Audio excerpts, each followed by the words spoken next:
நல்ல மாட்டுக்கு ஒரு சூடு. ஆனால் உடம்பெல்லாம் சூடு போட்டு எரும மாட்டு மேலே மழை பெஞ்ச மாதிரி எப்படி தான் இருக்க முடியுதோ தெரியல உன்னாலலாம். இவ்வளோ செலவு பண்ணி இவன் காலை பிடிச்சி அவன் காலை பிடிச்சி சீட்டு வாங்கி கொடுத்து படிக்க வச்சா நீ வேலைக்கு போகாமல் இந்த கருமத்தை தூக்கிட்டு சுற்றிட்டு இருக்க ரோடோடா. உன் தம்பியை பாடுறா, உனக்கு அப்புறம் படித்து முடிச்சு வேலைக்கு போய் வீடு வாங்கி கார் வாங்கி பொண்டாட்டி பிள்ளையோட சந்தோஷமாக இருக்கான். நீலாம் எப்படி ஊருக்குள்ளே உயிரோட சிரிச்சு சுற்றிட்டு இருக்க? வெக்கமா இல்லை?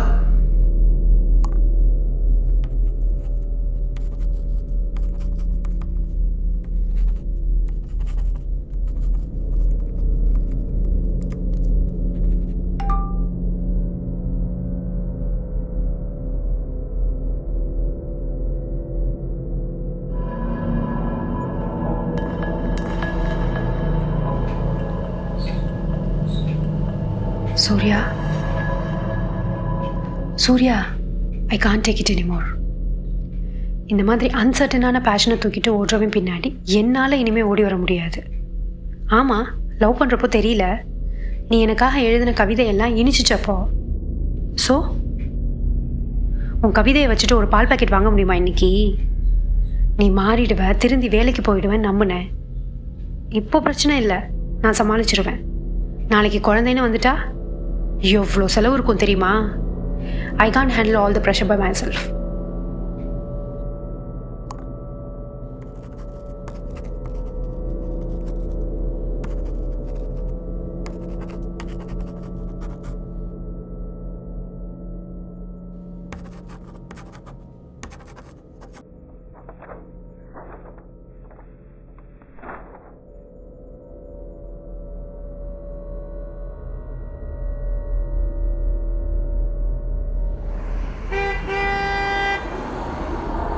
See மச்சான், I know how passionate you are.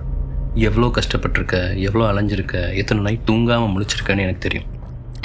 But சினிமாலாம் லட்சத்தில் ஒருத்தனுக்கு தான் மச்சான் லக் அடிக்கும். நீ என்ன வேணால் சொல்லிக்க, லக் வேணும். டேலண்ட்டை மட்டும் வச்சு ஒன்றும் பண்ண முடியாது மச்சான். அந்த சொசைட்டியில் சுற்றி பாரு, உன் பக்கத்தில் யாருமே இல்லை. இப்படியே நீ பண்ணிகிட்டு இருந்த, உன்னோட சேர்ந்து எல்லாரும் கஷ்டம்தான் படுவாங்க.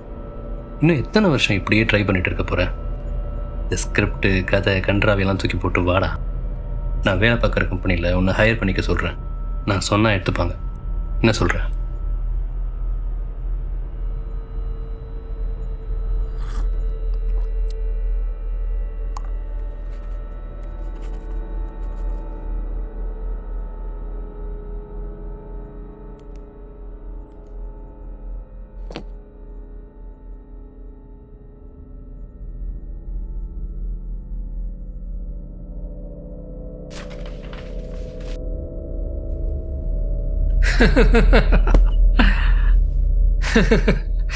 தம்பி, முதல்ல ஒரு படம் பண்ணிட்டு வா.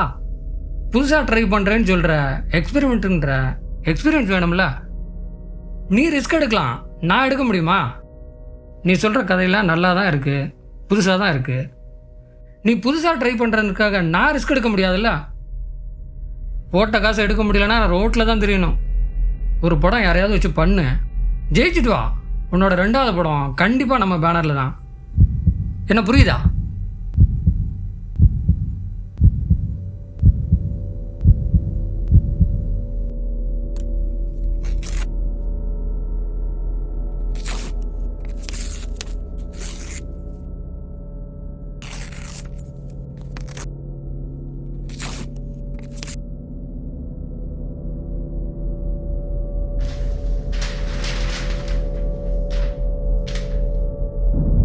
போட்ட காசு எடுக்க முடியும். கவிதையை வச்சுட்டு ஒரு பால் பாக்கெட் வாங்க சுற்றி முடியுமா பாரு, இன்னைக்கு? உன் பக்கத்தில் யாரும் நீலாம் எப்படி ஊருக்குள்ளே உயிரோட சிரிச்சு சுற்றிட்டு இருக்க?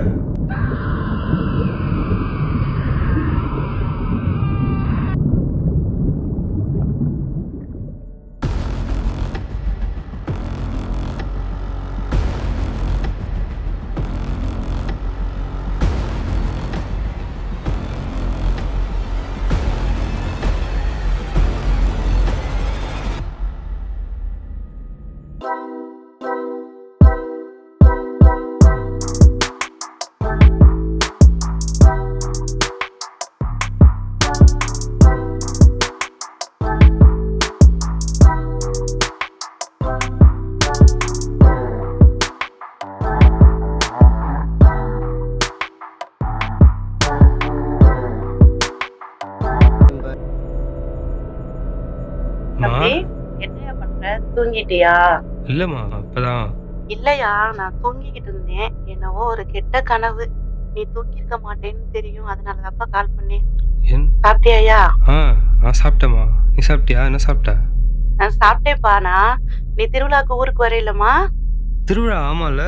என்னைக்குமா அது? டேட் என்ன? அட, மறந்தே போயிட்டேப்பா. அது இருக்கட்டும், நீ யாரையோ ப்ரொடியூசரை பார்க்க போறேன்னு சொன்னேப்பா. பாத்தியாப்பா? என்ன சொன்னாரு? அதுவாம்மா, அந்த குத்தை ஏன் கேட்குற? நானே நல்லா கதை சொல்லுவேன், இவன் என்னை விட நல்லா கதை சொல்கிறான். இந்த என்ன தெரியுமா கதை சொன்னான்? இந்த படம் வந்துருக்குள்ள புதுசா, அதே மாதிரி ஒரு கதை எடுத்துருவான்றான். இந்த படம் பார்த்துருக்கியா? நல்லா இருக்கும்ல, அந்த மாதிரி ஒரு கதை எடுத்துருவான்றான். அதே மாதிரி பண்ணுறதுக்கு நம்ம எதுக்குமா? இதுக்கு முன்னாடி வந்தவனே பரவாயில்ல. விடுப்பா, காசு போடுறவரு அப்படிதான் துமுறா பேசுவாரு. எவ்வளவோ தூரம் முயற்சி பண்ணிட்ட, சீக்கிரம் நல்ல ப்ரொடியூசர் கிடைப்பாருப்பா. விட்டுறாத, சரியா தம்பி? ஆ, சரியா? சரிம்மா. அப்புறம் நாளைக்கு ஃப்ரீயா இருந்தேன்னா கோயிலுக்கு போயிட்டு வா. சாமி கும்பிடத்தான் கோயிலுக்கு போகணும்னு அவசியம் இல்லை. சும்மா போயிட்டு வா, மனசுக்கு நல்லா இருக்கும். போயிட்டு வந்து சொல்லு. சரிம்மா, போயிட்டு வரேன். போங்கப்பா சீக்கிரம். பாய். சரிப்பா, பாத்துக்க.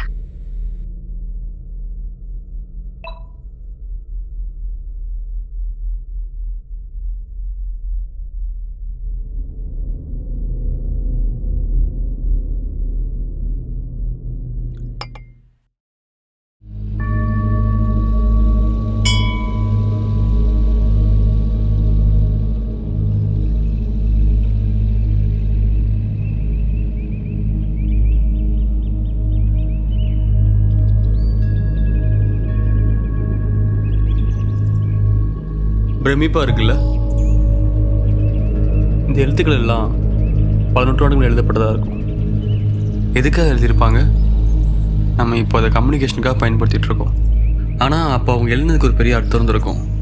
அப்படி பார்த்தா நமக்கு சொற்கள் தானே முதல் கடவுள் இல்லை? நமக்கு பல விஷயங்கள் கொண்டு வந்து சேர்த்துருக்கு. இந்த காலத்தில் படத்தை எடுத்துகிட்டு போயிடுறாங்க பசங்க. என்னத்தை சொல்லி தரானுங்க? சார், நானும் சினிமாக்காரன் தான். சினிமா என்ன சார் சொல்லித்தரல? சினிமா இல்லைன்னா நம்ம வரலாறு யாருக்குமே தெரிஞ்சிருக்காது.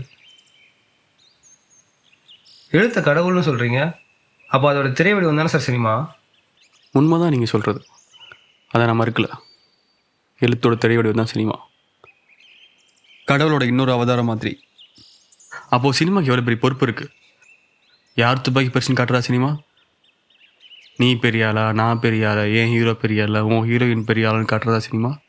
காட்டுறது சினிமா இல்லை, கற்பிக்கிறதா சினிமா. எழுத்தை சரியாக பயன்படுத்துகிறப்போ வர சுவாரஸ்யமும் சந்தோஷமும் எனக்கு இப்போ இருக்க சினிமாவில் கிடைக்கிறது இல்லை. புராணங்கள்லாம் கற்பனை கதை நீங்கள் சொன்னாலும் அதை இப்போவும் நம்புகிறாங்க, பின்பற்றுறாங்க, ரசிக்கவும் செய்கிறாங்க. ஒரு நல்ல தகவலை கொண்டு போய் சேர்க்க எழுத்துக்களை பயன்படுத்தினா என்னைக்கா இருந்தாலும் நம்ம நெறியோட வாழ முடியும். சும்மாவா சொன்னார் வள்ளுவர், அகர முதல் எழுத்தெல்லாம் ஆதிபவன் முதற்றே உலகு அப்படின்னு? அவர் கடவுள் எழுத்துன்னு சொன்னாரா இல்லை எழுத்து கடவுள்னு சொன்னாரான்னு தெரில. ஆனால் ரெண்டுமே ஒன்றுன்னு சொல்லி எழுத ஆரம்பிச்சிருக்காரு. அதான் உண்மையும் கூட. சரி, நான் கிளம்புறேன், நீங்கள் பார்த்துக்கோங்க.